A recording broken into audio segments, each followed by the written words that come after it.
Hey, FTMKickstart. It's a little embarrassing. I guess I'll just get right into it then.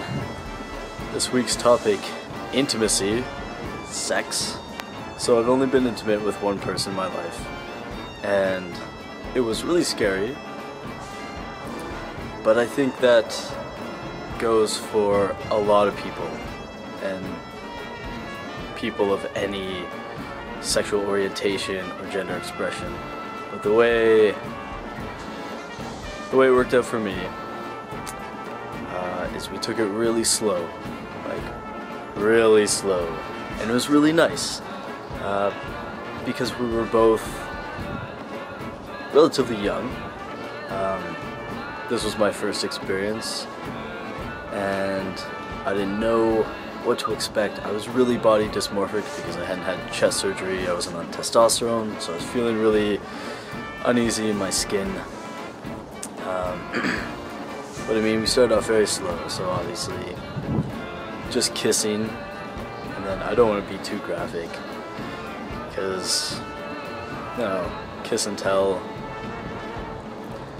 But then just sort of over the clothes stuff, so like being close to each other and having our bodies be close to each other's body, but with all the clothes on.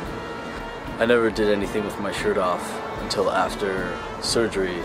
At that point, I was like, shirt off all the time. Just take my shirt off. Yes. But before that, I always left everything on. I always left at least my boxers on right up until the very end. At the very end, I kind of opened up my body to her completely, and that was terrifying. But I think it was important, and I learned a lot about myself and about being comfortable with myself. So I think the next relationship I get into, that's the way I'd like it to go again, like very slowly. I think it was about 1 year and 3 months before we were sexually intimate. Yeah, before that it was all just sort of dry humping, essentially. But it was nice, and she said that it was nice for her too, because everything sort of happened at its own pace. Nothing was forced. Hey buddy. So many squirrels. It's getting used to me. I feel like Snow White.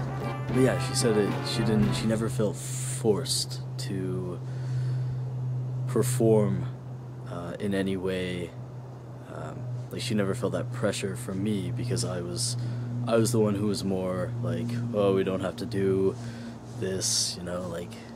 She said it was really nice. It's different, because I guess from what I can imagine and from media and all that stuff, guys are usually, not always, but usually the ones who kind of make the girl feel pressured to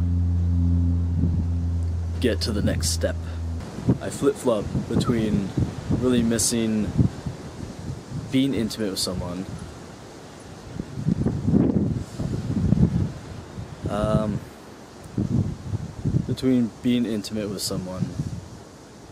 and just being in love with someone. And I don't know, I have a very active imagination. Before I met my first girlfriend, I was always fantasizing, and it was never sexual fantasies, which I liked, but it was just me, right, and my head. And then having another person there, it's so different, and it's so amazing. It's really amazing, and I miss that a lot. But then some days I'll flip back and just, I don't know, I guess feel, you know, body dysmorphia kind of gets the better of me, and I don't feel like I could ever share my body with someone. And so right now, in this state of flipping back and forth and not being with anyone, so not knowing how I would actually feel with someone, whether that would change, I don't feel like I would ever want to not have something attached to my body again. Just let a girl be intimate with my downstairs just as it is. I don't think I could do that ever again. And my counselor at school has asked me to think about that and to not... Okay, I don't want to make this video super long, so we'll see how if I can fit this in. One of my issues that I struggle with the idea of opening up just my body to a woman is that there are certain mechanical movements that happen during sex with a man and sex with a woman. And do you know what I mean? Like, or, you know, it's a different movement, and that's... So, for me, it's not the mechanical motion that I want, but in my head, when I jerk off, I can picture in my head that I'm doing the motion I want to do, even though physically I'm doing something else to stimulate myself. But if I'm with another person, they have to do the physical motion to stimulate me that's associated with female genitalia, and maybe the way she stimulates herself. And then there's no disconnect there. I feel like she wouldn't be able to picture... How can I say this? Fuck, this is really...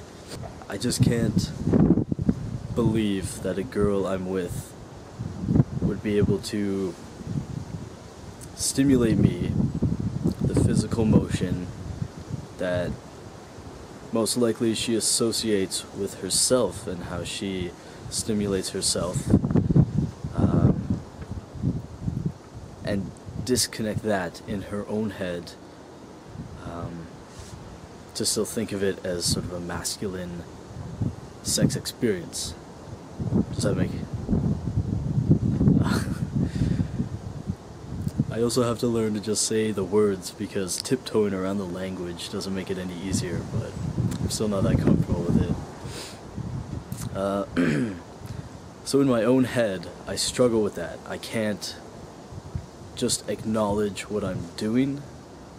I have to impose that fantasy within my head to be able to ejaculate, essentially. Because if I think about what I'm actually doing and think about what I actually have down there, I completely lose any sense of arousal, and I just can't come, and it sucks. So that freaks me out a bit, being intimate with someone, and so I feel like I would have a much better sexual relationship with someone if I left that out, and if I just used prosthetic phalluses that I've acquired. I have a Tyrone 2, and it's cool. I really like it. I like wearing it. I can't just wear it about. It kind of bulges out a bit too much. And I haven't been with anyone with it, so I don't know what that would be like. But when I'm having fun by myself, it makes me feel really good about the experience. So I like that. So, and I don't think that's a bad thing, you know? Not wanting to let someone touch me down there or kiss me down there. Because there are heterosexual couples that aren't comfortable with certain things, you know, that other people might think is okay and they don't. And if you're with someone, you know, if you have two people and one person isn't comfortable with something, the other person has to respect that. And so long as you can both respect that and still both have a meaningful sexual relationship, I'm not sure if, to bring it back to my experience, I'm not sure if I need to deal with that. Because how can you? Like, this is what I have. This is how I feel about it. I can be rational about it. I can think about it as much as I want to, but it's never going to change the fact that I don't have what I want down there. So the only way I can have sex the way I want to is by attaching something to my body. And is that a bad thing? I don't know. So long as I feel comfortable with it, and so long as my partner is okay with it, I don't think it's a bad thing. Safe sex, everyone. Be responsible, but have fun. And do what makes you feel comfortable, because if you don't feel comfortable, I know when I don't feel comfortable, I don't enjoy myself. So it's a whole psychological thing too. I don't know, I don't think there's anything wrong with always working on yourself and working on sort of being comfortable with your body, but don't force it. Like this, I don't think that's going to make you happy, trying to force anything. Yeah, okay, so have a great weekend, everyone. I'll see you next week, or you'll see me, but we'll talk over the internet.